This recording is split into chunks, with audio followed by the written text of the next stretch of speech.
இயேசுவின் ஜெப கோபுரம் ஊழியங்கள் வழங்கும்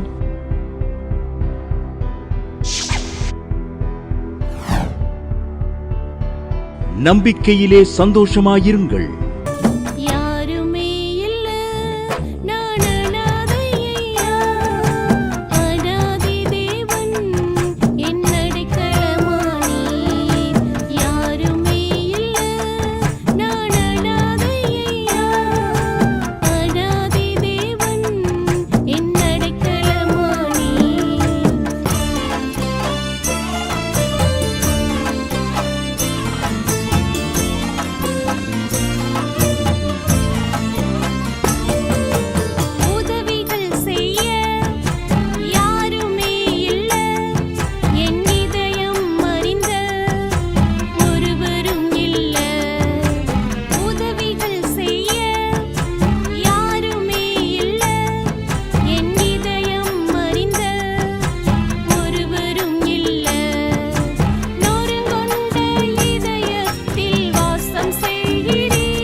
கர்த்தர் அற்புதமாக என்ன செஞ்சார். நான் ஜாய்டி என்ன அந்த குழம்புது இருமாருன்னு சொல்கிறேன். பானுமதிங்கிறவங்க கும்பகோணத்துலேருந்து எழுதியிருக்காங்க. மகனுக்கு 5 வருஷமாக வேலை இல்லையா. வேலை இல்லைன்னா எவ்வளோ கஷ்டமாக இருக்கும். அதனால லோன் அடைக்க முடியல, வீட்டில் ஒன்றும் பண்ண முடியல. நான் ஜாய்டிவை எப்போதுமே வாரம் ஞாயிற்றுக்கிழமை பார்ப்பேன். பார்த்துட்டு அம்மாவுக்கு ஃபோன் அடித்தேன். ஏதோ மாதம் ஏண்ட காணிக்க அனுப்புகிறேன், என் பையனுக்கு வேலை கிடைக்குன்னு பொறுத்தனையோடு ஜெபம் பண்ணேன். கர்த்தர் சூப்பர் நேசன் வேலையை கொடுத்தார், பேங்க்ல கொடுத்தாரு. கர்த்தரே நாம மகிமைப்படுவார்னு சாட்சி எழுதியிருக்காங்க. நம்பிக்கையிலே சந்தோஷமாயிருங்கள். செய்திக்கு ஆதாரமாக எரேமியா 31வது அதிகாரம் 14வது வசனம். ஆசாரியர்களின் ஆத்துமாவை கொழுமையானவைகளினாலும் பூரிப்பாக்குவேன். என் ஜனங்கள் நான் அளிக்கும் நன்மையினால் திருப்தியாவார்கள். அல்லேலூயா. என் ஜனங்கள் நான் அளிக்கும் நன்மையினால் திருப்தியாவார்கள். அல்லேலூயா. ஆமென். பிரசங்கி சொல்லுகிறார், சாலமோன் பிரசங்கில எழுதுகிறார், கண்கள் காண்கிறதுனால் திருப்தியாவது இல்லை, செவிகள் கேட்பதனால நிரம்பி போவதும் இல்லை. அல்லேலூயா. ஆமென்.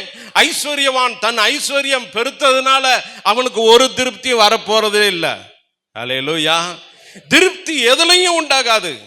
நம்ம எல்லாம் சொல்லுவோம், எதுல திருப்தி உண்டாகும்னா நம்ம என்ன சொல்லுவோம்? எதுல திருப்தி உண்டாகும்? சாப்பாட்டுல திருப்தி உண்டாகும்னு சொல்லுவோம். என்னதான் சாப்பிட்டாலும் அடுத்த நாள் பசிக்குமா இல்லையா? சொல்லுங்க பாப்பா. அதுலயும் திருப்தி இருக்காது. அல்லேலூயா. ஆமென். நல்ல சுட சுட நமக்கு பிடிச்சமான பிரியாணியை வச்சுட்டு சாதாரணமான கஞ்சை கொடுத்தா திருப்திப்படுமா? திருப்திப்படாது. அல்லேலூயா.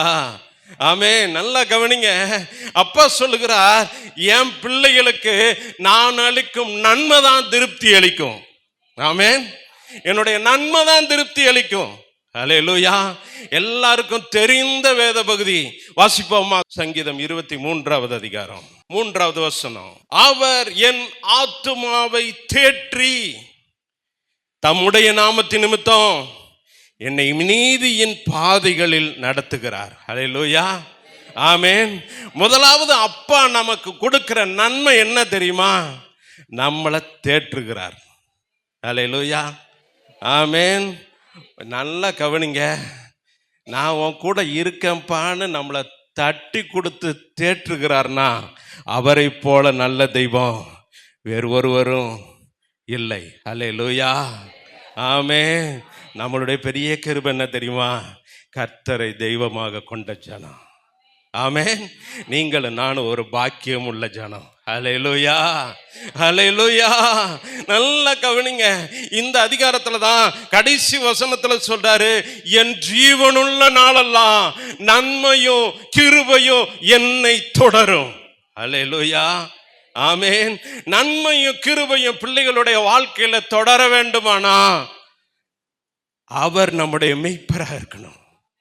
அவர் எப்போது நம்மோடு கூட இருக்கணும். ஹல்லேலூயா, ஆமென். அப்பொழுதுதான் அவருடைய நன்மைகள், அவருடைய கிருபைகள் நம்மை தொடர்ந்து வரும். ஹல்லேலூயா. நல்லா கவனிங்க.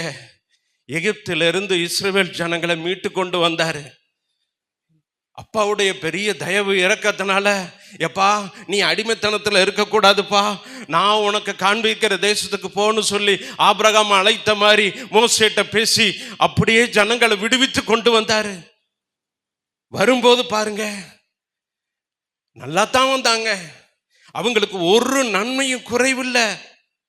எல்லாம் கேட்கறதெல்லாம் அப்பா கொடுத்தாரு. பசிக்குதுங்கிறாங்க, வான தூதர்கள் உண்ணுகிற வானத்து மன்னாவினால் அவர்களை போஷிக்கிறாரு. கறி சாப்பிடணும்னு ஆசைப்படுறாங்க, காடைகளை கொண்டு அவர்களை போஷிக்கிறாரு. ஒரு நன்மையும் குறைவுபடவில்லை. வேதம் கூறுகிறது, ஒரு தாய் ஒரு தகப்பன் தன் பிள்ளையை சுமந்து வருவது போல நான் சுமந்து வந்தேன்ப்பா. ஒரு பாதரட்சியின் வாறு கூட பழுதாய் போகல. அவ்வளவு தூரம் நேர்த்தியாய் அழகாய் நன்மைகளை கொடுத்து கொடுத்து ஒவ்வொரு நாளும் நடத்தி கொண்டு வருகிறார்.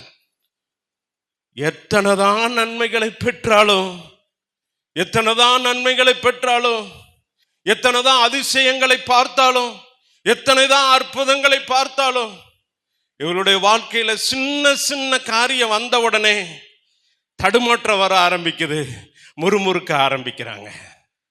அல்லேலூயா. தண்ணி தாகம் எடுக்குது, போய் மோசேட்ட முறையிடுறாங்க. உடனே பாருங்க, ஒரு நீரூற்ற பாக்குறாங்க, அது போய் தண்ணியை குடிக்கணும்னு ஆவலா போய் மோந்து குடிக்க போறாங்க. அது கசப்பான தண்ணியா இருக்கு. உடனே அங்க ஒரு முறுமுறுப்பு. நல்லா கவனிங்க. அல்லேலூயா. தேவ பிள்ளைங்களுடைய வாயின் வார்த்தைகளை ஆண்டவர் கவனிக்கிறார். ஆமென். நீங்க எந்த சூழ்நிலையில என்ன வார்த்தை பேசுறீங்க, உங்க வாயின் வார்த்தைகளை ஏசப்பா கவனிச்சு கொண்டே இருக்கிறாரு. என் பிள்ளை என்ன பேசுது கவனிக்கிறாரு. அதனால நம்முடைய வாயின் வார்த்தைகள் ஒரு நாளும் அவிசுவாச வார்த்தைக்கு இடம் கொடுக்க கூடாது. அல்லேலூயா, ஆமென். பக்தி விருத்திக்கு ஏதுவான வார்த்தைகள் உண்டானா அவைகளே நம்ம பேசணும். ஆமென்.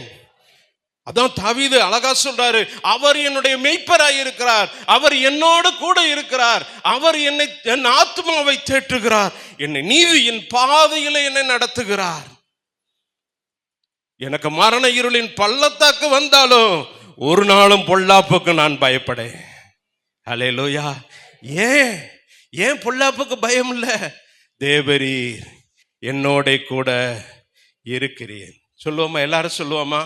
தேவரீர் என்னோட கூட இருக்கிறீர். அல்லேலூயா.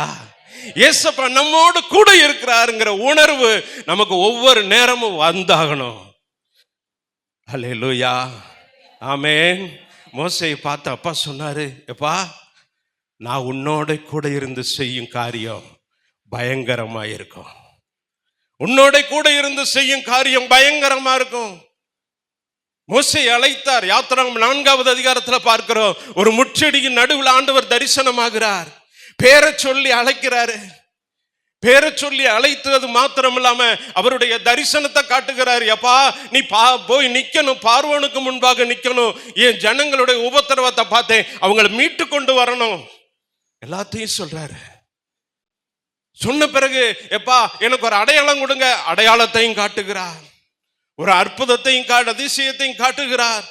எல்லாத்தையும் காட்டின பிறகு மோசே சொல்றார் கடைசியில, ஐயா நான் திக்குவாயிப்பா, நான் மந்தனாவுப்பா, வேற யாரையாவது அனுப்புங்க சொன்னாரா இல்லையா? நல்லா கவனிங்க. ஒவ்வொரு நேரமும் இந்த மோசே சொன்னது பிரகாரம் தான் நம்மளும் நம்முடைய பலவீனத்தையே பார்க்கிறோம். நம்மளுக்கு பலனை கொடுக்கிற கர்த்தரை நம்ம பார்க்க விட்டுட்டோம். இதனாலதான் பாருங்க நிறைய போராட்டங்கள்ல நம்ம ஜெயம் பெற முடியல. அல்லேலூயா. நீங்களும் நானும் ஜெயம் பெற்றவர்களாய் வாழணும். அல்லேலூயா, ஆமென். ஜெயம் பெற்றவர்களாய் வாழணும். ஜெயம் பெற்றவர்களாய் வாழணும்னா ஒவ்வொரு நேரமும் ஏசப்பா என் கூட இருக்கிறாருங்கிற உணர்வு நமக்கு இருந்து கொண்டே இருக்கணும். ஏசப்பா நம்மோடு கூட இருக்கிறாருங்கிற உணர்வு இருந்தா தான் யோசேப்பை போல பாவத்துக்கு விலகி நம்ம ஓட முடியும். அவர் நம்மோடு கூட இருக்கிறாருங்கிற உணர்வு எப்போது இருக்கும்போது தான் அப்பா என்னுடைய மெய்ப்பரா இருக்கிறாரு, அப்பாவுடைய சத்தத்தை கேட்கணுங்கிற ஒரு ஆர்வம் வரும். அதிகாலையில எந்திரிப்போம், தேவ சமூகத்துல காத்திருப்போம். ஏசப்பா நீங்க என்னோட பேசுங்கப்பான்னு சொல்லி கேட்போம். அல்லேலூயா, ஆமென். ஒவ்வொரு நாளும் அப்பாவுடைய சத்தத்தை கேட்காம நீங்க எந்திரிக்காதீங்க. அதிகாலையில எந்திரிங்க, ஆயத்தமாகுங்க, ஆண்டவருடைய சமூகத்துல உட்காருங்க, வேத வார்த்தையை வாசிங்க. ஏசப்பா நீங்க என்னோட பேசுங்க. நம்முடைய ஜெபம் எல்லாம் எப்படி இருக்கு தெரியுமா? நம்முடைய பிரச்சனைகளை சொல்லி சொல்லி சொல்லி ஆண்டவர்கிட்ட கொட்டிட்டு இயேசுவின் நாமத்தில் பிதாவே அப்படின்னு எந்திரிச்சிடுறோம். அல்லேலூயா, ஆமென். இனி நம்முடைய வாழ்க்கை அப்படி இருக்கக்கூடாது. ஏசப்பா நீங்க என்னோட பேசுங்கப்பா, இந்த நாளுக்கு வேண்டிய கிருபைகளை எனக்கு கொடுங்கப்பா, இந்த நாளுக்கு வேண்டிய நன்மைகளை எனக்கு கொடுங்கப்பான்னு சொல்லும்போது மனுஷன் அப்பத்தினால மாத்திரம் இல்ல, தேவனுடைய வாயிலிருந்து புறப்படும் ஒவ்வொரு வார்த்தையினாலும் பிழைப்பா. இந்த வார்த்தை தாங்க நமக்கு நன்மை. அல்லேலூயா. இந்த நன்மைங்கிறது என்னது? வார்த்தை. கிருபைங்கிறது என்னது? அவருடைய கண்கள்ல தயவு. அல்லேலூயா. இந்த வார்த்தை நமக்கு வரும். இந்த வார்த்தையை உறுதியை பிடிச்சுக்கொள்ளணும். அந்த நாள் முழுவதும் நம்ம அந்த வார்த்தையை கொண்டே தியானிக்க ஆரம்பிக்கணும். அல்லேலூயா. காலையில என்ன வார்த்தை உங்களுக்கு இடைப்படுகிறாரோ, நீங்க வாசித்த வேத பகுதியில ஒரு வார்த்தை மூலமா அப்பா இடைப்படுவாரு. அந்த வார்த்தையை அப்படியே தியானிக்க ஆரம்பிக்கணும். அந்த நாள் முழுவதும் உங்களுக்கு இனிமையா காணப்படும். அல்லேலூயா, அல்லேலூயா, ஆமென். நல்லா கவனிங்க. அதனாலதான் 103வது சங்கீதத்துல நம்ம எப்பயும் நம்ம ஜெபிக்கிற ஜெபம் கடைசியில முடிக்கிற வார்த்தை 5வது வசனம், நன்மையினால் உன் வாயை திருப்தியாக்குகிறார், கழுகுக்கு சமானமாய் திரும்ப உன் வயது திரும்ப வாழ வயது போலாகிறது. அல்லேலூயா. ஆண்டவர் கொடுக்கிற நன்மை என்ன? நம்முடைய வாயை நன்மையால நிரப்புகிறார். ஆண்டவர் சமூகத்துல காத்திருக்கும் போது அவருடைய வார்த்தையினால நிரப்புகிறார். இந்த வார்த்தை என்பது ஒரு நன்மை. அடுத்த ஒரு நன்மை வருகிறது, நமக்கு திரும்ப வாழ வயதை கொடுக்கிறார். அல்லேலூயா, ஆமென். 90வது சங்கீதத்துல சொல்கிறார், திரும்ப நமக்கு வாழ வயதை கொடுக்கிறார். அல்லேலூயா, ஆமென். நல்லா கவனிங்க. வாழ வயதை கொடுக்கணும்னா நமக்கு ஒரு புது பலனை கொடுக்கிறாரு, புது சிருஷ்டியா மாத்துறாரு. எப்பெல்லாம் தேவ சமூகத்துல ஏசப்பா கூட பேசுறீங்களோ அவர் பக்கத்துல வந்து உங்களோட பேசுவாரு, அவர் தட்டி கொடுப்பாரு. அவருடைய தேற்றுதல் நமக்கு முக்கியம். அல்லேலூயா, ஆமென். அப்பா பாருங்க, நம்முடைய வயதை மறுபடியும் வாழ வயதை போலாக்குவாரு, மறுபடி புது சிருஷ்டியா நம்மளை உருவாக்குவார். அல்லேலூயா, ஆமென். நல்லா கவனிங்க. அப்பாவுடைய கண்கள்ல தயவு நமக்கு வேணும். அதனாலதான் மோசே சொல்லுகிறார், அப்பா உம்முடைய மகிமையை காண்பியும்னு சொன்ன உடனே அப்பா சொல்றாரு, என்னுடைய தயவு உனக்கு முன்பாக செல்லும்பா, என் சமூகம் உனக்கு முன்பாக செல்லும்பா. அல்லேலூயா, ஆமென். என் மகிமையை உனக்கு முன்பாக கடந்து போக பண்ணுவேன். அப்ப என் கரத்து நிழலினால உன்னை மறைப்பேன். மறைச்சு அப்பா அந்த மகிமையை காட்டுகிறார். அல்லேலூயா, ஆமென். தேவ பிள்ளைகளாகிய நமக்கு அந்த மறைவு வேண்டும். அல்லேலூயா, ஆமென். முதலாவது நன்மை என்பது அவருடைய வார்த்தை. அவருடைய வார்த்தையினால நம்ம நன்மை பெறுகிறோம். இரண்டாவது நன்மை, நம்முடைய வயதை திரும்ப வாழ வைது போலாக்குறாரு. புது மனுஷனா புது மனுஷியா நம்மளை மறுபடியும் புதுப்பிக்கிறாரு. இழந்து போன சரீர சுகத்தை மறுபடியும் நமக்கு தருகிறார். இழந்து போன பலனை மறுபடியும் நமக்கு கொடுக்கிறார். யோபுவை குறித்து வாசிக்கிறோம், யோபு இழந்த எல்லாவற்றையும் இரட்டத்தனையாய் திரும்ப கொடுத்தார். காரணம் என்ன? அவர் எல்லாற்றிலும் நிதானமாய் காணப்பட்டார். ஆமென். யோபை குறித்து நம்ம வாசித்தோம்ல, யோபு நிதானமாய் பேசின மனுஷன். அவசரப்பட்டு பேச மாட்டாரு, நிதானமா பேசுவாரு. அவரை குறித்து ஆண்டவரே சாட்சி கொடுக்கிறாரு, என் யோபு பேசினது போல நீங்க பேசலப்பா. என் பிள்ளையாகிய யோபுவோ நிதானமா பேசினான். அல்லேலூயா. ஆமென். எத்தனை கஷ்டங்கள் இருந்தாலும், எத்தனை வியாதிகள் இருந்தாலும், யோபு தன்னுடைய கஷ்டத்தை பொருட்படுத்தல, தன் சிநேகிதருக்காக வேண்டிக் கொண்டான். அதனால யோபின் சிறையிருப்பை ஆண்டவர் திருப்பினார். அல்லேலூயா. ஆமென். நீங்களும் நானும் நம்ம பலவீனத்தையே பார்த்துக்கிட்டு இருக்கிறோம். நம்மளோட கூட இருக்கிற கர்த்தரை பார்க்கணும். ஏசப்பா நம்மோட கூட இருக்கிறாருங்க, நம்மளை கவனிச்சுக்கிட்டு இருக்கிறாருங்க. அல்லேலூயா. ஆமென். அல்லேலூயா. அவருடைய கண்கள் பூமி எங்கும் உலாவிக் கொண்டு இருக்கிறதுன்னு வேதத்துல பார்க்கிறோம். அல்லேலூயா. அடுத்து மல்கியா 4வது அதிகாரம். மல்கியா 4வது அதிகாரம் 1வது வசனத்துல இருந்து நம்ம வாசித்தோம்னா, இதோ சூளையை போல் எரிகிற நாள் வரும், அப்பொழுது அகங்காரிகள் யாவரும் அக்கிரமம் செய்கிற யாவரும் துரும்பாயிருப்பார்கள். நல்லா கவனிங்க, ஏசப்பாவுடைய வருகை ரொம்ப சீக்கிரமா இருக்கு. ஆமாவா இல்லையா? சொல்லுங்க. வருகையின் அடையாளங்கள் எல்லாம் நடந்து கொண்டே இருக்கு. நோவாவின் காலத்தில் உண்டானது போல இருக்கும்னு அப்பா சொன்னாரு. லோத்தின் நாட்கள்ல நடந்தது போல நடக்கும்னு சொன்னாரு. இன்னைக்கு சோதோம் கொமோராவின் அருவருப்புகள் பெருகி கொண்டே இருக்கு. நம்முடைய தேசத்திலையும் பெருக ஆரம்பிச்சிருச்சு. அமெரிக்கா தேசத்துல பெருக ஆரம்பிச்சதுனாலதான் தேவ மனுஷனை சுட்டு கொன்னுட்டாங்க. அல்லேலூயா. ஆமென். அப்பா சொல்லுகிறாரு, இதோ சூளையை போல் எரிகிற நாள் வருதுப்பா, நாள் வருது. அந்த நாள்ல அகங்காரிகள் அக்கிரமம் செய்யறவங்க இவங்கெல்லாம் துருவா ஓடி போவாங்க, எரிஞ்சு சாம்பலாயிருவாங்க. ஆனா 2வது வசனம், ஆனாலும் என் நாமத்திற்கு பயந்திருக்கிற உங்கள் மேல் நீதியின் சூரியன் உதிக்கும், அதன் செட்டைகளின் கீழ் ஆரோக்கியம் இருக்கும். ஹல்லேலூயா. ஆமென். நமக்கு ஒரு ஆரோக்கியம், நமக்கு ஒரு சுகம், நமக்கு ஒரு பலன் உண்டாகணுமானா அவருடைய செட்டைகளின் மறைவு தான் நமக்கு ஒரு பெரிய நன்மை. ஹல்லேலூயா. ஒவ்வொரு நாளும் அப்பாவுடைய செட்டைகளின் மறைவுல அடைக்கலம் புகுந்து கொள்ளுங்க. இந்த அடைக்கலம் தான் நமக்கு பாதுகாப்பு. ஹல்லேலூயா. ஆமென். நல்லா கவனிங்க, இதுதான் நமக்கு பெரிய பாதுகாப்பு. ஒவ்வொரு நாளும் நம்ம வேலை ஸ்தலத்துக்கு போறோமா, ஜெபித்து விட்டு வெளியே போங்க. கணவன் மனைவிக்கு ஜெபிக்கணும், மனைவி கணவனுக்கு ஜெபிக்கணும், பெற்றோர் பிள்ளைகளுக்கு ஜெபிக்கணும். காலையில எந்திரிச்ச உடனே கிளம்புன உடனே, வேலைக்கு கிளம்புன உடனே, காலேஜுக்கு ஸ்கூலுக்கு கிளம்புன உடனே பிள்ளைகளுக்கு ஜெபிச்சு தலையில சிலுவையை போட்டு இயேசுவின் இரத்த கோட்டைகளை ஒப்பு கொடுத்து அனுப்பி விடுங்க. உங்க பிள்ளைகளுடைய வாழ்க்கை பாதுகாப்பாய் காணப்படும். அல்லேலூயா. அவருடைய இரத்த கோட்டை தான் நமக்கு ஒரு சிறகின் மறைவு. இந்த மறைவுக்குள்ள நம்ம செல்லணும். அதனாலதான் 91வது சங்கீதத்துல 1வது வசனத்துல சொல்லுகிறார், உன்னதமானவருடைய மறைவில் இருக்கிறவன் சர்வ வல்லவருடைய நிழலில் தங்குவான். இது ஒரு நன்மை, இது நமக்கு கிடைத்திருக்கிற ஒரு பெரிய பாக்கியம். ஒவ்வொரு நாளும் இயேசுவினுடைய சட்டைகளின் மறைவுக்குள்ள அடைக்கலம் புகுங்க. இது நமக்கு பாதுகாப்பு, இது நமக்கு ஆரோக்கியம். ஹல்லேலூயா. ஹல்லேலூயா. அதனாலதான் அப்பா சொல்றாரு, என் நாமத்திற்கு பயந்திருக்கிற உங்கள் மேல நீதியின் சூரியன் உதிக்கும்பா, அதன் சட்டைகளின் கீழே ஆரோக்கியம் உண்டு, சுகம் உண்டு. ஹல்லேலூயா. ஆமென். ஹல்லேலூயா. அதனாலதான் மோசேயை பார்த்துட்டு சொன்னாரு, கரத்து நிழலுனால உன்னை மூடுவேன்ப்பா, நீ வாப்பா மகனே, என் பக்கத்துல வாப்பா.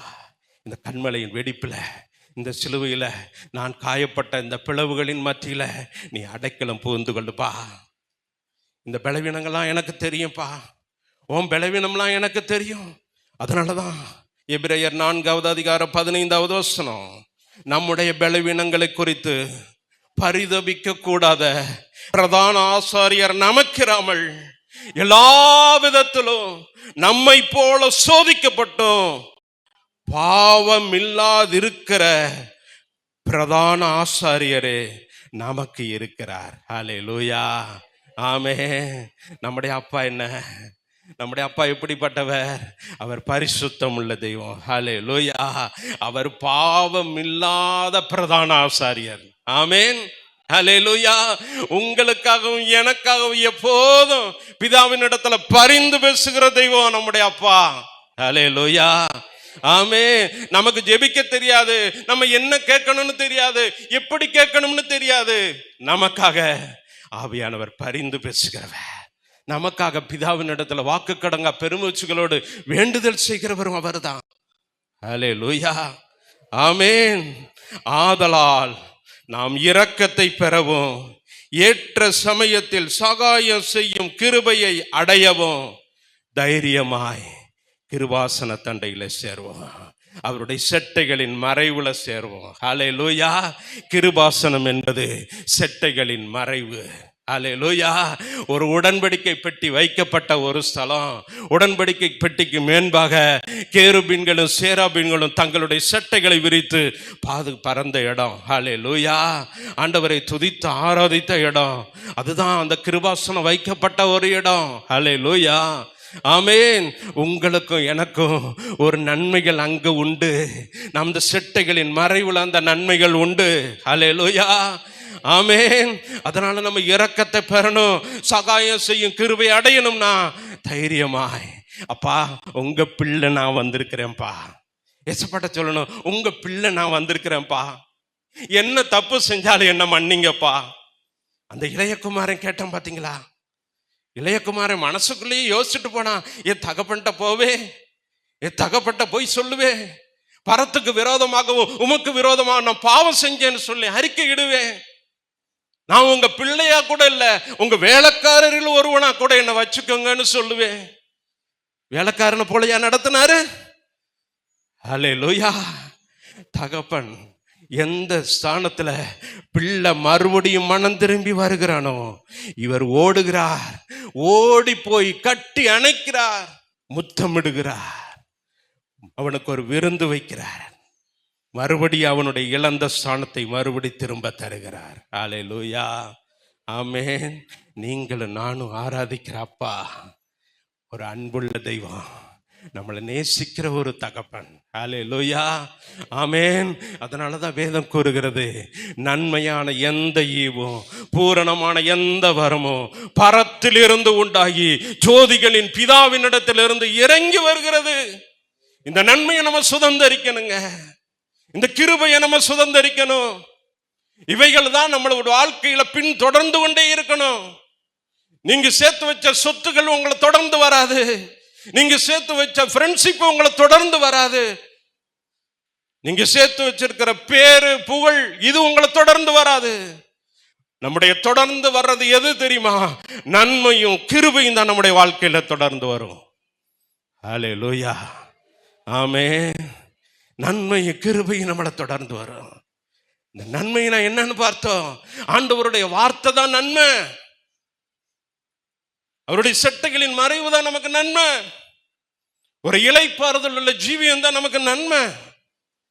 ஹல்லேலூயா.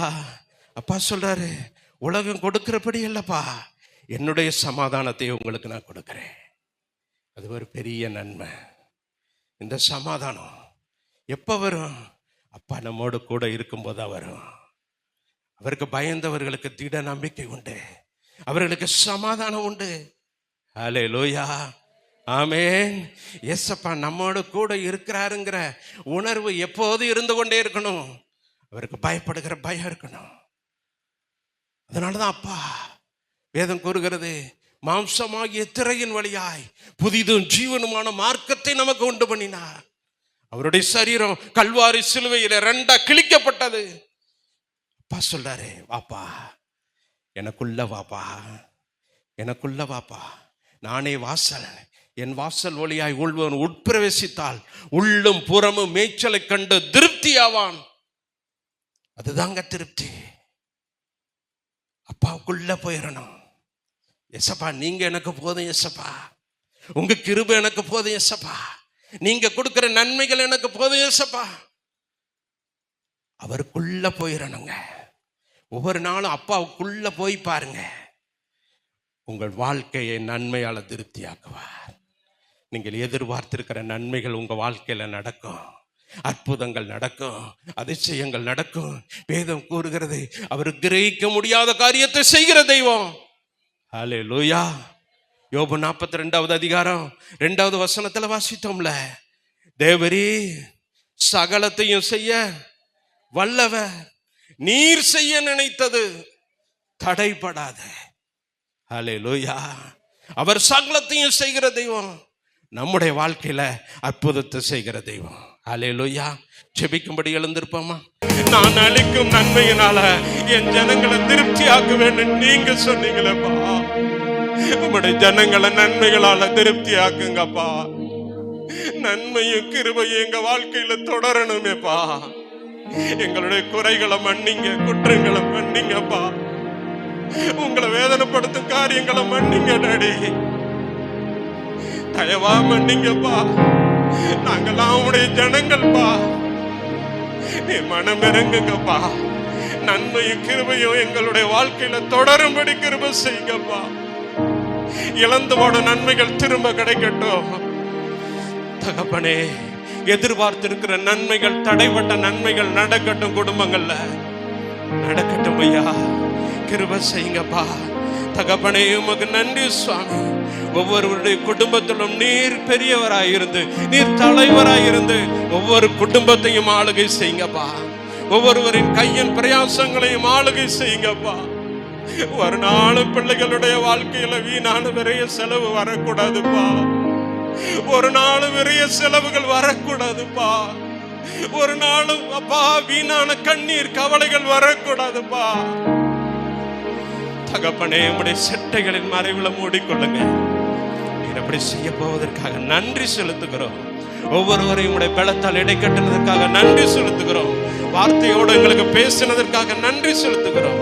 இயேசுவின் நாமத்தில் கெஞ்சி கேட்கிறோம் நல்ல பிதாவே, ஆமென். மாணவர்களே, அதிசய கல்வாரி ஊழியங்கள் மூலம் ஒவ்வொரு மாதமும் தேவனால் எல்லாம் கூடும் பத்திரிகையை நாங்கள் வெளியிடுகிறோம். தேவ சமூக பாடல்கள் DVD, ACD இந்த பாடல்களை நாங்கள் வெளியிடுகிறோம். அதிசய கல்வாரி ஊழியம் இது தீர்க்க தரிசன ஜெப ஊழியமாக நடைபெறுகிறது. இந்த ஊழியங்களுக்காக ஜெபிக்க, காணிக்கையை அனுப்ப தாங்க மறவாதிருங்கள். ஜெபிக்கிற, கொடுக்கிற, உழைக்கிற உங்கள் ஒவ்வொருவரையும் ஆண்டவர் தாமே ஆபிரகாமை ஆசீர்வதித்தது போல சகல விதத்திலும் உங்களை ஆசீர்வதிப்பாராக. ஆமென். அன்பிற்குரியவர்களே, இந்த ஊழியத்தை உங்கள் காணிக்கைகளால் தாங்குபவர்களின் கவனத்திற்கு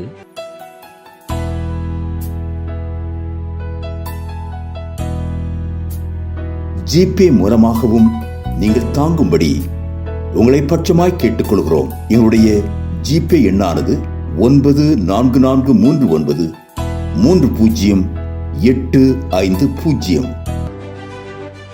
எங்களது முகவரி சகோதரி எலிசபெத் சுந்தர்ராஜன், எண் 27, பொதிகை தெரு, குழந்தைச்சாமி நகர், வண்டியூர், மதுரை 20.